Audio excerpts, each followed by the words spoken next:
നമസ്കാരം. കേരള സർക്കാരിന്റെ അവയവദാന പദ്ധതിയായ മൃതസഞ്ജീവനിയുടെ ഗുഡ്വിൽ അംബാസിഡറാണ് നടൻ മോഹൻലാൽ. മരണാന്തരം നടത്തുന്ന അവയവദാനത്തെക്കുറിച്ച് താരം പലപ്പോഴും സംസാരിച്ചിട്ടുണ്ട്. ഇപ്പോഴിതാ ബിഗ് ബോസ് വേദിയിൽ വെച്ച് അവയവദാനത്തെക്കുറിച്ച് താരം പറഞ്ഞ വാക്കുകളാണ് സമൂഹ മാധ്യമങ്ങളിൽ ശ്രദ്ധേയമാകുന്നത്. ഞാൻ എന്റെ ശരീരം മുഴുവൻ കൊടുത്ത ആളാണ്. എനിക്ക് ഇന്ത്യൻ മെഡിക്കൽ അസോസിയേഷന്റെ ഒരു അവാർഡ് ഉണ്ട്. ഏറ്റവും കൂടുതൽ കണ്ണുകൾ ഞാൻ ദാനം ചെയ്യിപ്പിച്ചിട്ടുണ്ട്. പലർക്കും ഇപ്പോഴും ഈ അവയവദാനത്തെക്കുറിച്ച് തെറ്റായ ധാരണകളാണ്. നമ്മൾ മരിച്ചു കഴിഞ്ഞാൽ ഇതുകൊണ്ട് യാതൊരു കാര്യവുമില്ല. കുറച്ചു സമയത്തിനുള്ളിൽ ഇത് മറ്റൊരാൾക്ക് ഗുണകരമായി മാറുക എന്നത് ഏറ്റവും വലിയ മനുഷ്യത്വമാണ്. എത്രയോ പേരുടെ ജീവൻ രക്ഷിക്കാം. നമ്മൾ രണ്ട് കണ്ണുകളിലൂടെ കാണുന്നത് രണ്ടു പേർക്ക് കാണാം.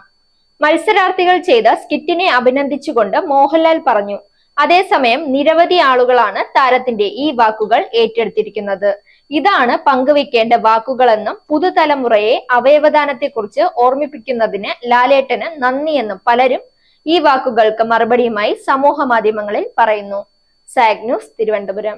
നേരിന്റെ വാർത്തകൾ നിങ്ങളുടെ വിരൽത്തുമ്പിൽ എത്താനായി സാഗ് ന്യൂസ് ചാനൽ സബ്സ്ക്രൈബ് ചെയ്തും ഷെയർ ചെയ്തും ഒരു ശരിയായ മാധ്യമ നിലപാടിന് നിൽക്കാൻ ഞങ്ങൾ നിങ്ങളെ ക്ഷണിക്കുന്നു.